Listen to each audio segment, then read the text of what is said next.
Hello everyone, I am Dr. Shruti Pandey. I am working as assistant professor at Kite Group of Institutions, and today we will be dealing with one of the most important concept of control system, that is root locus.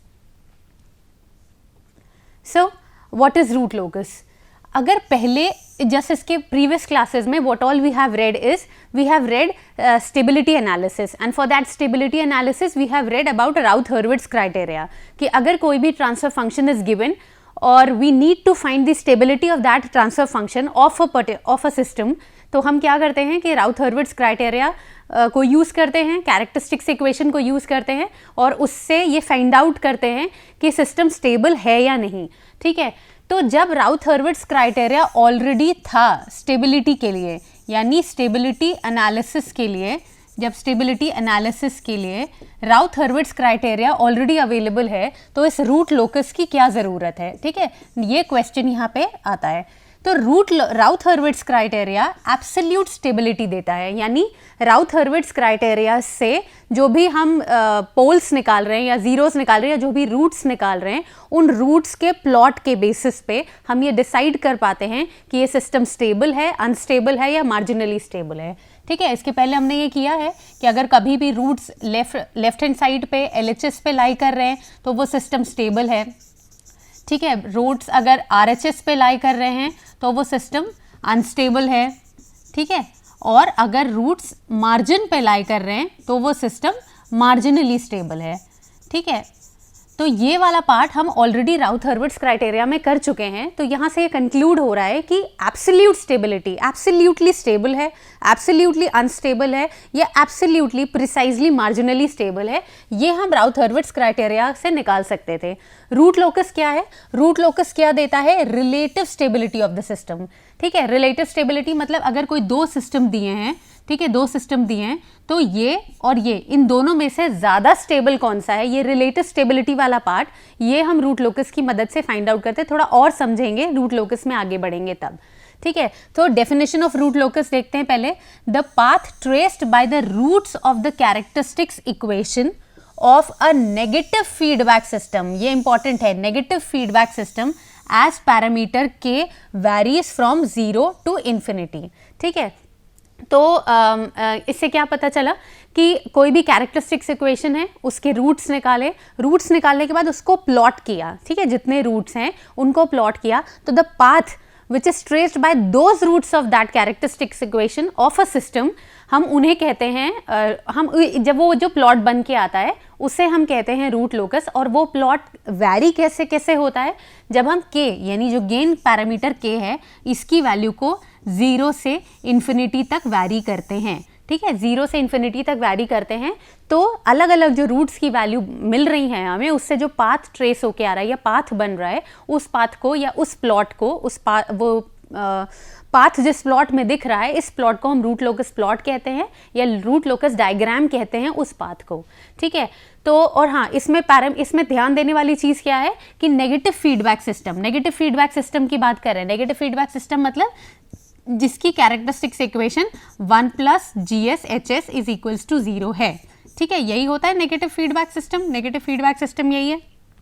अब ये हुआ root locus. एक छोटी सी definition यहाँ देख लेते हैं inverse root locus की भी, यानी जो भी रूट लोकस होगा उसका just opposite inverse root locus में हो रहा होगा.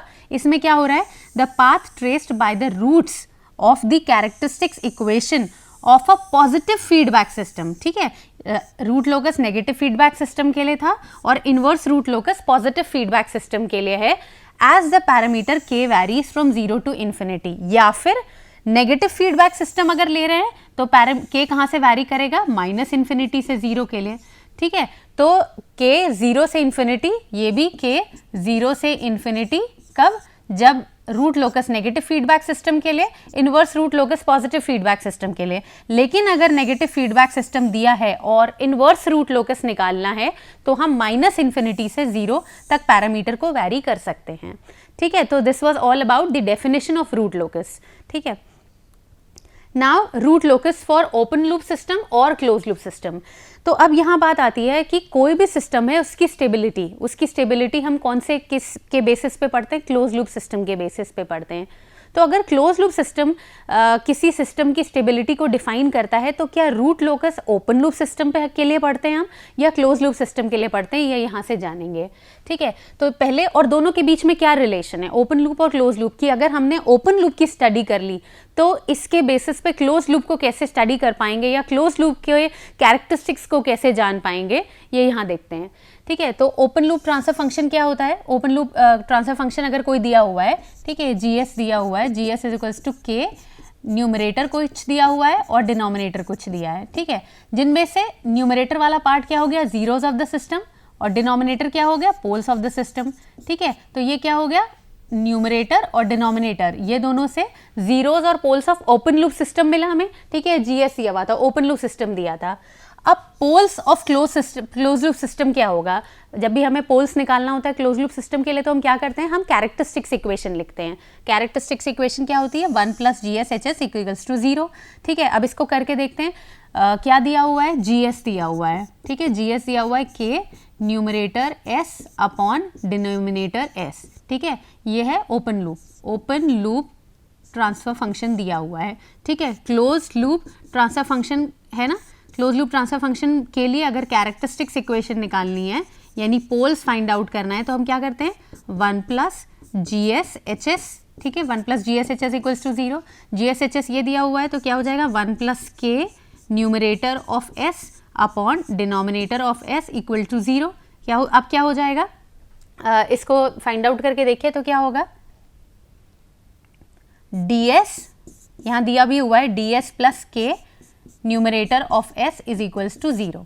ठीक है, तो अब क्या दिख रहा है आपको, यहाँ से देखिए क्या दिख रहा है आपको कि ये क्या निकल के आया है, ये निकल के आया है poles of closed loop transfer function या क्लोज्ड लूप सिस्टम।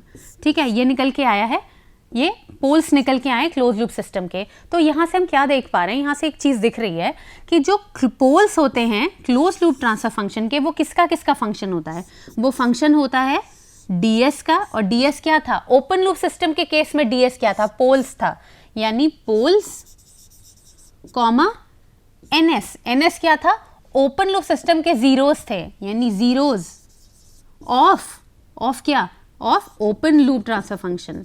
ठीक है, तो यहाँ से क्या आइडेंटिफाई हो रहा है कि poles of close loop transfer function जो है वो फंक्शन होता है poles and zeros of open loop transfer function. तो यहाँ से हमें कुछ रिलेशन मिल रहा है और इस रिलेशन से हम ये कंक्लूड करेंगे कि रूट लोकस हम ओपन लूप सिस्टम के लिए ही पढ़ते हैं और ओपन लूप सिस्टम के लिए पढ़ने से हम क्लोज लूप सिस्टम यानी जिस भी पर्टिकुलर सिस्टम के लिए हम रूट लोकस निकाल रहे हैं उस सिस्टम के क्लोज लूप की भी कैरेक्टरिस्टिक्स हम आसानी से पा सकते हैं अगर हम ओपन लूप सिस्टम का रूट लोकस बना लें तो। ठीक है, तो देखिए इससे क्या दिख रहा है कि ये निकल के आया poles of close loop system. अब अगर k की वैल्यू 0 रख दें, यहाँ रखिए k की वैल्यू 0, k की वैल्यू 0 रखेंगे तो क्या हो जाएगा, ds = 0 आएगा, ये वाला पार्ट 0 हो जाएगा, k की वैल्यू ds ऑफ 0। तो यानी और ये क्या है, ये पूरी इक्वेशन क्या थी, poles of close loop system था, यानी poles of close loop system में अगर k की वैल्यू 0 रख दी जाए तो ds आता है और ds होता क्या है, डिनोमिनेटर यानी poles of open loop transfer function. ठीक है, तो यहाँ देखिए इसलिए लिख के आ रहा है कि ds = 0 आएगा। पहले जो पूरी इक्वेशन थी ये थी poles of close loop system और ds = 0 क्योंकि ds ओपन लूप सिस्टम का डिनोमिनेटर पार्ट होता है यानी पोल्स पार्ट होता है, तो poles of close loop system will be equal to poles of open loop system at k = 0। ठीक है, तो ये वाला पार्ट याद रखना है कि k = 0 पे poles of close loop system poles of open loop system के इक्वल होते हैं। अब अगर k की वैल्यू इन्फिनिटी रख दें, यहाँ अगर k की वैल्यू इन्फिनिटी रख दें तो क्या आएगा, देखिए ds = माइनस साइड में या इसे माइनस में लेकर चले जाते हैं। ठीक है, ये क्या दिख रहा है, k ns = क्या हो जाएगा, -d ऑफ s। ठीक है, k इन्फिनिटी अगर है ns = 0 माइनस ds और ये इन्फिनिटी है तो ns की वैल्यू क्या आएगी, समथिंग अपॉन इन्फिनिटी 0 हो गया तो क्या आएगा, ns की वैल्यू ns 0 आ रहा है।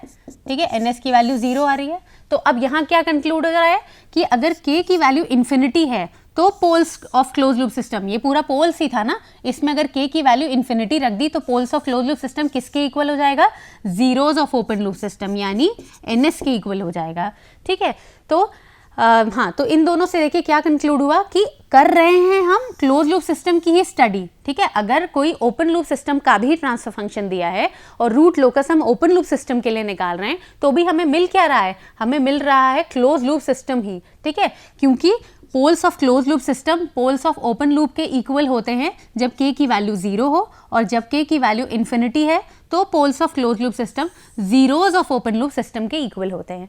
ठीक है, तो यहाँ से एक बहुत इंपॉर्टेंट पार्ट रूट लोकस का कंक्लूड होके आता है, वो है कि root locus starts at k is equals to 0, k equal to 0 जो कि क्या है, ओपन लूप का पोल है, and terminates at k is equals to infinity यानी ओपन लूप के 0, यानी root locus k is equals to 0 से चलकर, यानी रूट लोकस जो भी लोकाय बन रहा है, जो भी पाथ बन रहा है, वो k इज इक्वल्स टू 0 से शुरू होकर कहाँ तक जाता है, k is equals to infinity तक। k इज इक्वल्स टू 0 क्या होता है, ओपन लूप सिस्टम का पोल। ठीक है, और ये क्या होता है, ओपन लूप सिस्टम का जीरोज। ठीक है, क्यों हम ये ओपन लूप के टर्म्स में क्यों लिख रहे हैं, क्योंकि रूट लोकस हम ओपन लूप सिस्टम का ही बनाते हैं। तो जब हम रूट लोकस आगे बनाना ड्रॉ करना शुरू करेंगे तो हम ये देखेंगे कि जो भी ट्रांसफर फंक्शन दिया हुआ है वो ओपन लूप सिस्टम का दिया है, उस ओपन लूप सिस्टम के पोल्स निकाल लेंगे, उस ओपन लूप सिस्टम के जीरोस निकाल लेंगे, और फिर k इज इक्वल्स टू 0 पे ओपन लूप के पोल्स से शुरू होकर k is equals to infinity यानी ओपन लूप के जीरोस तक रूट लोकाय प्लॉट होगा। ठीक है, चलिए नेक्स्ट क्या है, हाँ, अब वो जो पीछे पार्ट देख चुके हैं उसी से रिलेटेड देखेंगे कि रूट लोकस के कुछ और एक आध मैंडेटरी कंडीशन है। एक तो ये जान लिया कि 1 plus G S is equals to 0 के लिए रूट लोकस निकालते हैं, और ये प्लस वाला साइन अगर है तो यानी ये नेगेटिव फीडबैक सिस्टम है। दूसरा, G S H S is equals to क्या होगा, यहाँ से देख लीजिए क्या होगा, G S H S is equals to ये वाला पार्ट इक्वल टू 0 है ना, ये वाला पार्ट अगर इधर क्या आ जाएगा तो -1 आ जाएगा। अगर इसको एंगल के टर्म्स में लिखना चाहें तो क्या हो जाएगा, माइनस ये J0। ठीक है, ये लिख सकते हैं, यही लिखा है यहाँ पे J0। अब इवान्स मेथड, इवान कौन थे, मिस्टर इवान, इन्होंने ही रूट लोकस को फाइंड आउट किया था। ठीक है, रूट लोकस को देने वाले, रूट लोकस प्लॉट के थ्रू स्टेबिलिटी एनालिसिस करने वाले, रूट लोकस का कॉन्सेप्ट देने वाले जो साइंटिस्ट थे वो थे इवान। ठीक है, तो हाँ, इवान्स मेथड क्या इवान्स मेथड में हम क्या जानते हैं, ये जानते हैं कि जो मैग्नीट्यूड ऑफ सिस्टम होता है, मैग्नीट्यूड ऑफ सिस्टम यानी GSHS का जो मैग्नीट्यूड होता है इट इज इक्वल्स टू 1। ठीक है, यहाँ से दिख रहा है कि अगर यहाँ पे इसका मॉड ले लें, अगर इसका मॉड ले लें जो GSHS है ना, which is equals to -1 plus J0, तो क्या होगा, मॉड की वैल्यू 1 आएगी, यानी जो मैग्नीट्यूड आया GSHS का वो हुआ 1। और एंगल ऑफ GSHS क्या हुआ, एंगल ऑफ GSHS क्या हो जाएगा, यहाँ से निकाल लें अगर इस वाले पार्ट से तो क्या होता है, tan इनवर्स माइनस या प्लस जो भी tan इनवर्स B/A। ठीक है, तो क्या हो जाएगा, tan इनवर्स 0/1, क्योंकि इसकी वैल्यू ये है तो क्या आया, ±180 डिग्री। ठीक है, tan इनवर्स 0 ±180 डिग्री। तो इवान्स मेथड क्या है, इवान्स मेथड में दो पार्ट्स हैं, पहला पार्ट है मैग्नीट्यूड क्राइटेरिया, दूसरा पार्ट है एंगल क्राइटेरिया। तो ये जो है इसको हम कहते हैं मैग्नीट्यूड क्राइटेरिया, मैग्नीट्यूड क्राइटेरिया, और ये वाला जो पार्ट है इसको हम कहते हैं एंगल क्राइटेरिया। ठीक है, तो मैग्नीट्यूड और एंगल क्राइटेरिया से क्या समझते हैं कि अगर कोई भी पॉइंट है, किसी भी रूट है या कोई रूट की वैल्यू है, अगर वो इस पार्ट को सेटिस्फाई कर रही है, यानी मैग्नीट्यूड क्राइटेरिया को सेटिस्फाई कर रही है, तो वो जो रूट है वो रूट लोकस पे ही लाई करेगा।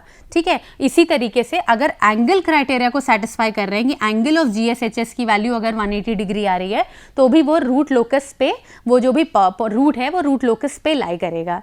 ठीक है, ये था एंगल और मैग्नीट्यूड क्राइटेरिया। अब इनवर्स रूट लोकस क्या है, इनवर्स रूट लोकस को ही हम कहते हैं complementary root locus. Characteristics equation क्या होगी, क्योंकि हमने देखा था कि ये पॉजिटिव फीडबैक के लिए पढ़ा जाता है, पॉजिटिव फीडबैक के लिए हम ये फाइंड आउट करते हैं, तो इसकी कैरेक्टरिस्टिक्स इक्वेशन होगी 1 minus GSHS equals to 0 positive feedback के लिए। इसका भी मैग्नीट्यूड यही होगा, यहाँ से आप देख लीजिए, यहाँ से भी वही आएगा, GSHS की वैल्यू 1 आएगी, ये अगर 1 इधर चला गया, मैग्नीट्यूड निकालेंगे तो क्या आएगा, GSHS मैग्नीट्यूड निकालेंगे तो मैग्नीट्यूड की वैल्यू 1 आएगी, और अगर एंगल क्या होगा GSHS का, GSHS, ठीक है, एंगल इसका क्या होगा, एंगल होगा 0 डिग्री, ठीक है, उसमें क्या आ रहा था ±180 डिग्री, यहाँ पे क्या आ रहा है 0 डिग्री, ठीक है। तो देखिए इससे क्या पता चल रहा है कि जो कॉम्प्लीमेंट्री या इन्वर्स रूट लोकस है उसका मैग्नीट्यूड क्राइटेरिया ये है और एंगल क्राइटेरिया ये है, ठीक है। ये जब हम इन्वर्स रूट लोकस पढ़ेंगे तब देखते हैं, ठीक है, और अच्छे से डिटेल में देखेंगे। यहाँ मीनवाइल आप ये जान लीजिए, ठीक है। अब एक बेसिक क्वेश्चन के थ्रू करके देखते हैं इसे। अगर कोई ट्रांसफर फंक्शन दिया हुआ है GSHS is equals to K/S+4, ये दिया हुआ है, हमें क्या क्या फाइंड करना है। हमें पहले ये फाइंड करना है कि S is equals to -2 + 5J root locus पे लाई कर रहा है कि नहीं, और उसके बाद हमें गेन की वैल्यू फाइंड आउट कर रही है, ठीक है। तो अगर ये वाला पार्ट लाई कर रहा है कि नहीं, उसके लिए क्या करेंगे, देखिए GSHS is equals to K/S+4, ठीक है। यही देखना है हमें कि S की वैल्यू जब -2 + 5J है तो ये लाई कर रहा है रूट लोकस पे, नहीं रूट लोकस पे लाई कर रहा है कि नहीं। तो हमने क्या अभी जाना है कि रूट लोकस पे कोई भी पॉइंट लाई कर रहा है कि नहीं, ये जानने के लिए ये दोनों कंडीशन सेटिस्फाई होनी ज़रूरी है, एंगल क्राइटेरिया और मैग्नीट्यूड क्राइटेरिया। मैग्नीट्यूड क्राइटेरिया की मदद से हम गेन की वैल्यू फाइंड आउट करते हैं, और एंगल क्राइटेरिया से हम ये चेक कर सकते हैं कि वो पर्टिकुलर पॉइंट उस रूट लोकस पे लाई कर रहा है कि नहीं, ठीक है। तो यहाँ से देख लेते हैं K/ इसकी वैल्यू रखते हैं, क्या आएगा -2 + 5J, और ये इसमें रखते हैं तो क्या आएगा -2 + 5J + 4, ठीक है।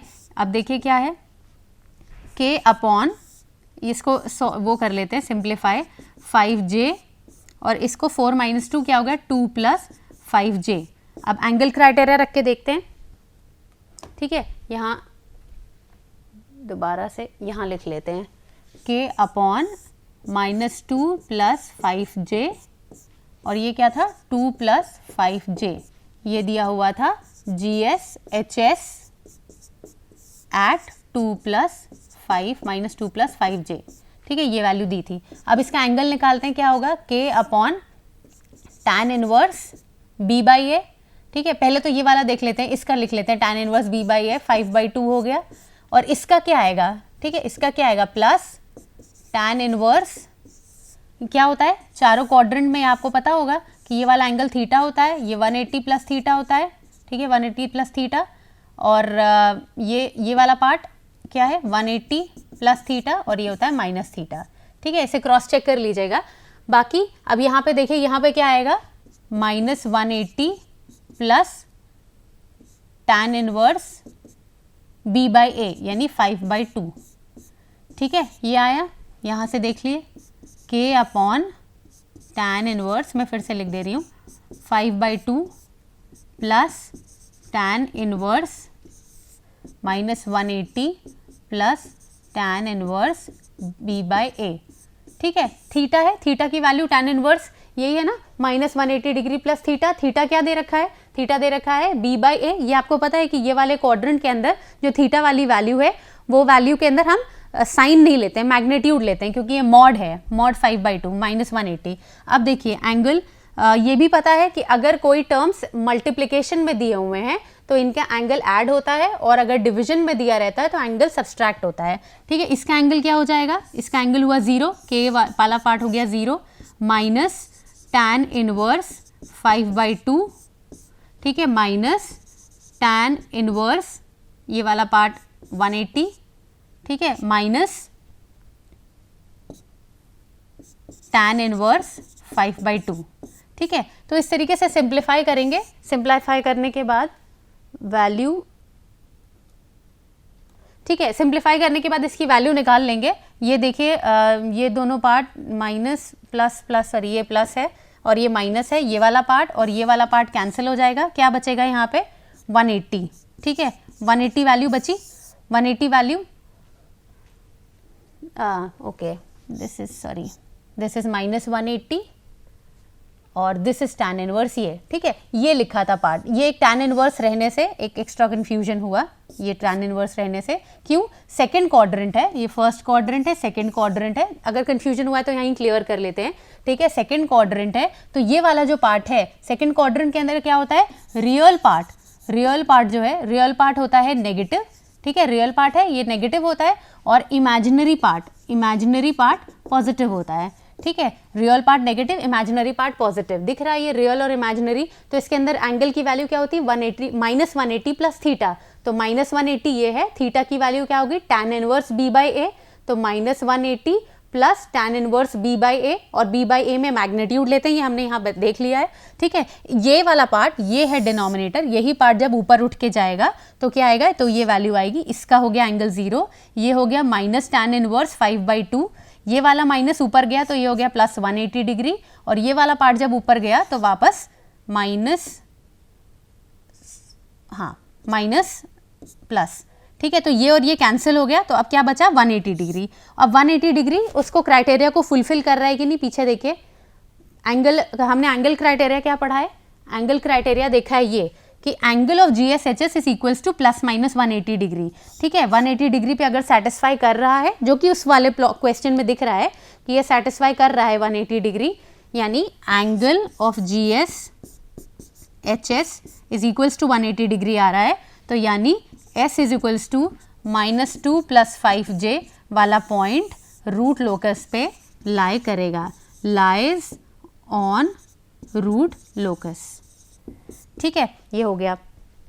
नेक्स्ट देखिए, नेक्स्ट दूसरी कंडीशन, हाँ अभी एक पार्ट और बचा हुआ है इसमें, k की वैल्यू फाइंड आउट करना। अगर k की वैल्यू फाइंड आउट करनी है तो क्या करेंगे, मैग्नीट्यूड क्राइटेरिया रखते हैं। मैग्नीट्यूड क्राइटेरिया क्या कहता है, GSHS का magnitude should be equal to 1। GSHS का मैग्नीट्यूड क्या होगा, k अपॉन, इसको मैग्नीट्यूड निकालिए, क्या आएगा 4 + 25, ये क्या आएगा 4 + 25 इज इक्वल्स टू 1, ठीक है। इसको यहाँ लिख लेते हैं, k upon √29 into √29 is equals to 1। तो k की वैल्यू क्या आएगी, अंडर रूट मल्टीप्लाई हो गया, आ गया 29, k की वैल्यू आ गई 29, यही गेन निकालना था, ठीक है। तो मैग्नीट्यूड क्राइटेरिया की मदद से हम ये देखेंगे कि ये वाला जो पॉइंट है ये रूट लोकस पे लाई कर रहा है कि नहीं, और एंगल क्राइटेरिया की मदद से और मैग्नीट्यूड क्राइटेरिया की मदद से हम k की वैल्यू फाइंड आउट करेंगे, ठीक है। तो इसे एक बार और कंक्लूड कर लेते हैं कि जब भी कभी क्वेश्चन के अंदर कोई पॉइंट दिया हुआ है, कोई भी क्वेश्चन है उसमें दिया है, कोई पॉइंट दिया है कि ये पॉइंट इस रूट लोकस पे या पर्टिकुलर गिवन सिस्टम के रूट लोकस पे लाई करेगा कि नहीं, तो उसका एंगल निकाल लेंगे tan इनवर्स b बाई ए करके। ये क्वाड्रेंट मेथड, इसे आप क्रॉस चेक भी कर लीजिएगा एक बार, ये क्वाड्रेंट मेथड की मदद से हम tan इनवर्स b बाई ए करके निकाल लेंगे एंगल। उस एंगल के बाद हम ये देखेंगे कि अब एंगल ±180 डिग्री 2q + 1 आ रहा है कि नहीं। हमारा यहाँ पे 180 डिग्री ही आ रहा था, ठीक है। मेन क्या होता है, इससे निकल के क्या आता है, 180 ±180 डिग्री, और इसको क्या लिख सकते हैं, 180 डिग्री 2q + 1, जहाँ q की वैल्यू 0 1 2 3 कुछ भी हो सकती है। तो 180 डिग्री का मल्टीपल, बेसिकली 180 डिग्री का मल्टीपल है, 180 डिग्री का मल्टीपल आ रहा है कि नहीं ये चेक करेंगे। चेक करने के बाद अगर k गेन की वैल्यू निकालनी है तो मैग्नीट्यूड इज इक्वल टू 1 रखेंगे। जो भी ट्रांसफर फंक्शन दिया है, GSHS दिया है, उसकी ओपन लूप का, उसकी वैल्यू 1 रखेंगे और k गेन निकाल सकते हैं, ठीक है। नेक्स्ट क्या है, कंडीशन फॉर रूट लोकस।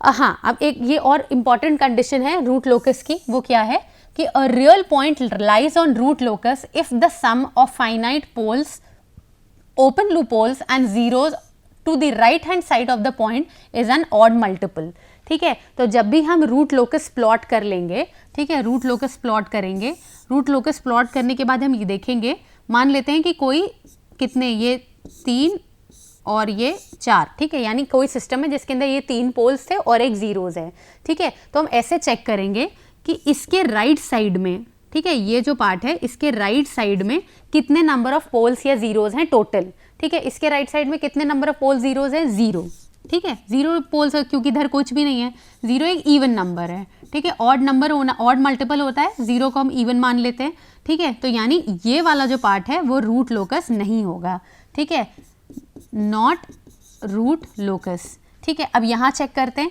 इसके राइट साइड में कितने नंबर ऑफ टोटल पोल्स और जीरोज है? इसके राइट साइड में टोटल नंबर ऑफ पोल्स और जीरो है 1, ठीक है, एक ही दिख रहा है। 1 क्या है? 1 ऑड मल्टीपल हुआ, यानी ये वाला जो पार्ट है, ये वाला जो पार्ट है, ये रूट लोकस होगा, ठीक है। अब यहाँ देखते हैं, इसके राइट साइड में कितने हैं? 1 2 2 है। 2 क्या है? इवन नंबर है, यानी ये और ये वाला जो पाथ है, ये वाला पाथ, ये भी रूट लोकस नहीं होगा। जैसे ये नहीं था वैसे ये भी नहीं होगा। क्यों? क्योंकि इसके उस साइड में, राइट साइड में इवन मल्टीपल है, ठीक है। फिर इस पे आते हैं, इसमें देखते हैं क्या है?